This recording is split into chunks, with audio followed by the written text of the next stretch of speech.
Olá pessoal do sétimo ano, estamos aqui mais uma vez, mas dessa vez aula de história, não de geografia. Tá? O que é que a gente vai ver hoje? A gente vai ver o capítulo 10, Escravidão, Resistência e Diáspora Africana. A gente vai dividir o capítulo em duas partes, vamos ver uma hoje e vamos ver outras depois. Tá? A gente está no livro aí na página 216. Pessoal, esse tema, escravidão, se a gente for olhar o que vocês vêm estudando desde o sexto ano, vocês já viram que a escravidão não é recente. Tipo, no Brasil, a partir da colonização, né? A escravidão, ela remete a muito mais tempo, desde lá da Grécia Antiga, né? Na fundação das polis, onde tinham os escravos já nesse período. Tá? Esses escravos eram considerados pessoas que prestavam serviço para as populações das polis. Tá? Esse sistema de escravidão ele veio passando de época por época. Se a gente for pegar, que a gente estudou agora recente sobre a colonização da América Espanhola, os indígenas foram feitos escravizados, tanto no Brasil, na América Portuguesa, quanto na América Espanhola. Tá? Então, a escravidão já vem desde sempre, né? Onde as pessoas não eram trabalhadores livres, e sim escravos. Por que escravos? Porque trabalhavam sem receber uma remuneração. Eram obrigados a fazer aquilo. Isso se caracterizava pelo trabalho escravo, porque não ganhava nada, tá? Aí vem, na Idade Moderna, outro tipo, o tipo principal de escravidão, que é que a gente vê, que é a escravidão das pessoas que vieram da África, como vai ler no livro de vocês aí, ó. Na Idade Moderna, a escravidão se desenvolveu como um processo. O papel-chave do escravo no sistema produtivo permanece ainda que o comércio dessa força de trabalho já fosse conhecida desde a antiguidade. Então o que é que acontece? Já existia desde a antiguidade, como eu falei agora há pouco, esse processo do trabalho escravo. Tá? Há, portanto, duas maneiras de pensar o escravo. Primeiro, o trabalhador escravo, sustentação do modo do plantation.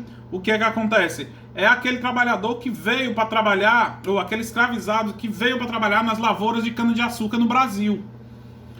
Tá? Ou na América Espanhola, que veio para trabalhar nas grandes fazendas, como que a gente conheceu no museu, para quem foi, né? A gente viu no Museu do Negro Liberto no Passado em Redenção. E o outro tipo de escravo é o escravo mercadoria, elemento lucrativo nos negócios da África. O que é que acontece? Aqueles escravos que eram sequestrados de suas aldeias, aqueles africanos que eram sequestrados de suas aldeias e trocados nos portos da África com os portugueses, justamente para quê? Para ter o comércio de negros. Aí vocês viram, já fizeram uma pesquisa que eu passei semana passada sobre o tráfico de escravos, vocês viram como é que funcionava, como é que eles vinham dentro desses navios negreiros, as péssimas condições, né? Viagens longas, sem higiene, alguns morriam, eram jogados dentro do mar, outros chegavam doentes, e assim sucessivamente, não tinham onde fazer suas necessidades fisiológicas, né? Faziam em qualquer canto, mau cheiro tomava de conta, eles vinham dentro de porões, muitas vezes quentes, porque você sabe quando a gente entra no Brasil, próximo à linha do Equador, a temperatura fica quente, e muitos até morriam, como eu acabei de dizer. Tal. A construção de uma justificativa racial é um elemento novo na sustentação ideológica, uma vez que o mundo antigo, a escravidão era proprietariamente determinada pela origem e não pela etnia. Por que é que fala isso? De onde é que vinham os escravos? Da África. E vocês vão estudar mais na frente que a África tem várias etnias. Tá? Não queria saber qual era a etnia. Vindo da África, eram escravos. Tanto é que tem uma questão na prova de vocês que fala de que partes vieram os escravos da África. Por que partes, professor? Pessoal, porque quando eles traziam escravos para cá, não era de um ponto X da África, não. Era de Angola, era dividido de vários locais da África. Quando chegava aqui no Brasil, eles dividiam as famílias, para não ficar no mesmo local. Por exemplo, uma família, a metade da família fica em Salvador, na Bahia, outra metade vai para São Luís, no Maranhão, outra metade... Justamente para não ficarem juntos, eles separavam. Tá? Mas só que não, quando se refere à África, não tinha distinção de etnias. Como vai continuar lendo aí, vou continuar lendo aí na página 216. Eu já expliquei a importância de estar usando o livro, né? Na aula passada, ou na aula de geografia. A gente tem que usar o livro. Tá, ó. Embora o tema escravidão seja ligado à história, a escravidão não está presa no passado. Pessoal, porque infelizmente até hoje ainda existe trabalho análogo ao escravo. Existe, professor? Existe. Tá? Literalmente. Tá? Tem pessoas que chegam até a apanhar ainda aí por aí no meio do mundo. Né? Principalmente aqui no Nordeste, na nossa região, o pessoal que trabalha na lavoura para fazer palha, o pessoal que trabalha fazendo carvão, muitos trabalham análogo ao trabalho escravo. Ó. Como vai dizer aqui, ó. O mundo contemporâneo apresenta várias formas de escravidão e situações semelhantes à dos escravos. A Organização Internacional do Trabalho, a OIT, uma agência composta de 186 países membros, que é um órgão da ONU, tem como objetivo garantir as condições dignas de trabalho. Então, pessoal, o que é a ONU? A Organização das Nações Unidas. Tá? Vocês vão estudar muito sobre ela ano que vem, no 8º e no 9º ano. Então a ONU, ela tem vários órgãos, e um desses é esse aí, o órgão da Organização Internacional do Trabalho, que ela tenta evitar a escravidão, o trabalho análogo a escravo no mundo. Tá, ó. Quais são os objetivos dela? Ó? Tem por objetivo garantir as condições dignas de trabalho. Entre seus objetivos também está a eliminação do trabalho forçado, chamado trabalho análogo ao escravo, ou à escravidão, como eu acabei de dizer. Então são essas pessoas que são forçadas, mesmo sem querer, a trabalhar em determinados locais. É como eu falei aqui, tem algumas lavouras. Eu estava assistindo um Câmara Record que estava falando muito bem disso, que as pessoas exploram, né, outras em trabalho análogo ao escravo, à escravidão. Como, por exemplo, pegar palha. Né? Eles pagam uma miséria pelo valor dessa palha, o quilo da palha do agricultor, mas lá, quando vão vender para fora do Brasil, vende por um absurdo. Então, muitos deles já estão analisando isso como trabalho análogo a escravo. Algumas pessoas que trabalham em algumas fazendas, tanto no Norte como no Nordeste, tá? que não podem sair do local, tem que comprar os gêneros agrícolas de dentro da fazenda. Então isso se caracteriza como trabalho análogo ao escravo, que as pessoas não têm a liberdade de ir e vir. Tá? Vamos ver o que diz aqui, ó. Agora vai falar no Brasil, ó. No Brasil, a existência dessa forma de trabalho só foi reconhecida em 2005, quando o número oficial era de 25 milhões de trabalhadores em situação análoga à escravidão. Muito embora haja legislação local e internacional contra essa situação, a impunidade, a lucratividade e os principais fatores que contribuem para a existência. O que acontece? Por que existe trabalho escravo? Primeiro, muita impunidade. Não tem lei, mas não tem fiscalização. Tá? E outra, o lucro que dá.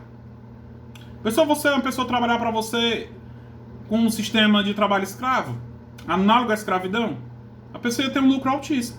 Mas, infelizmente, ainda tem no Brasil. Ó, muito embora, eu já li, impunidades, os fatores principais de lucro. Ó, em pleno século XXI, ainda existe esse sistema de escravidão. Infelizmente. Tá? É combatido? Mas tem a lei, tem falhas. Se vocês verem no gráficozinho na página 217, tem mais ou menos aí os trabalhadores liberados da escravidão ou do trabalho análogo escravo no Brasil. Ó, se vocês olharem, 22% trabalhavam na cana-de-açúcar, que é no corte da cana-de-açúcar, que são chamados boias frias, que a gente viu mais passado aí em geografia, tá? Então, ó, aí tem a pecuária e tem um gráfico completo desses trabalhadores, tá? Aí a gente vai explicar aqui um pouco, já ia perguntar dúvidas, mas a gente não tá na sala, né? Então isso aí, essa análise que eu fiz foi do trabalho escravo da antiguidade até os dias de hoje. Agora a gente vai ver um pouco da diáspora africana, tá? Né? Que é a escravidão pré-moderna, que foi a escravidão, né, a partir quando começou a surgir a escravidão na África, tá? A diáspora africana começou antes da chegada dos europeus na África. Pessoal, o que é diáspora? É a saída, tá? Se a gente for pegar para vocês estudarem no passado de história no 6º ano, a diáspora dos hebreus, que se tornaram judeus, foi quando os hebreus se espalharam pelo mundo. Então a diáspora é a saída das pessoas de um local para outro, se espalhar pelo mundo. Tá? Antes do século 7 depois de Cristo, do início da islamização do continente africano, e a troca de escravo por riquezas já era uma prática comum. O que é que acontece? Antes dos europeus chegarem no continente africano para comprar os escravos, já existia essa prática. Porque a gente sabe que a gente viu no começo do ano que o islamismo começou no Oriente Médio, na Península Arábica, que se espalhou pelo mundo, chegando até a África. Tá? E a partir desse momento já começou essa diáspora, essa fuga, essa saída dos africanos para ser escravizados em outros continentes. Frutos de guerras locais, os prisioneiros eram levados pelas rotas saarianas para diversos pontos do continente e trocados por marfim, ferro e alimentos. O que é que acontece? Quem era responsável por escravizar os africanos? Não eram as pessoas que vinham de fora. Eram os próprios africanos que invadiam as tribos e sequestravam os moradores daquelas tribos, as pessoas daquela tribo, e levavam para trocar por esses produtos nos portos da África. Tá? Havia também a prática do resgate. Um prisioneiro importante para algumas sociedades,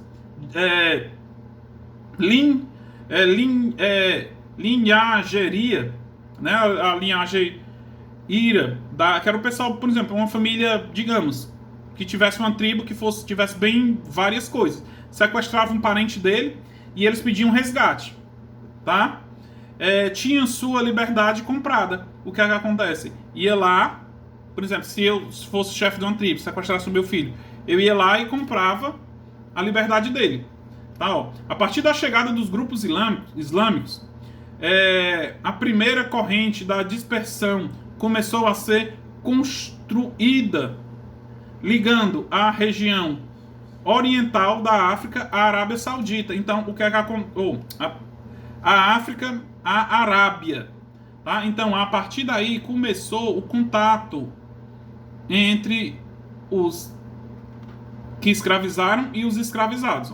Alguns historiadores apontam para uma corrente pré-islâmica entre as duas regiões, uma vez que a ocupação do Egito, o exército árabe já contava com os mamelucos, escravos militares africanos. Então, alguns historiadores acham que os africanos já tinham passado para outro continente, porque já existiam escravos militares. Tá? E para encerrar, vamos ver a última parte. Aí vem a expulsão dos muçulmanos. Quando os muçulmanos foram expulsos. A expansão. A expansão muçulmana em território africano produziu escravos em quantidades superiores aos já vistos devido a dois fatores. O que é que acontece? A gente viu no início do ano, quando os árabes eles se expandiram pelo mundo, que foi chamado a jihad, tá? Então lá a escravidão aumentou cada vez mais devido a dois fatores. Quais? Primeiro, os exércitos mais numerosos e o direito sobre a derrota, sobre os derrotados, considerados idólatras, ainda que se convertesse ao Islã após o aprisionamento. A liberdade não era garantida ao escravo. O que é isso, professor? Eu expliquei aí. Quando o islamismo chegou, que fizeram a jihad, né, que é a Guerra Santa, quando eles conseguiam dominar uma tribo, mesmo que aquela tribo se entregasse ao islamismo, ela ainda continuaria sendo escrava. Tá? Como forma de controlar eventuais revoltas, os corvos, escravos africanos, eram destinados aos trabalhos domésticos e nas plantações. A mesma coisa que aconteceu no Brasil. Tá? Mesmo quando eles eram dominados pelos árabes, eles iam trabalhar ou dentro de casa ou nas lavouras. Justamente por quê? Para tentar evitar uma rebelião. Em oposição aos gafanhotos de outras origens, como sírios e bizantinos, auxiliavam na administração pública ou no exército. A partir do século V, as rotas marítimas via Oceano Índico estenderam-se as rotas do tráfico pelo sudoeste asiático, chegando até as Índias. Então, o que acontece? Isso aqui que eu expliquei foi o tráfico de negros pelo Oceano Índico, tá? Pelo Oriente. Aí, próxima aula, a gente vai ver a expansão do tráfico pelo Ocidente. Os africanos que vieram para o Brasil. Tá bom? A gente fica aqui, a atividadezinha tá aí, a página 219 só são 2 questõezinhas. Tá bom? Próxima aula a gente conclui esse capítulo. Abraço.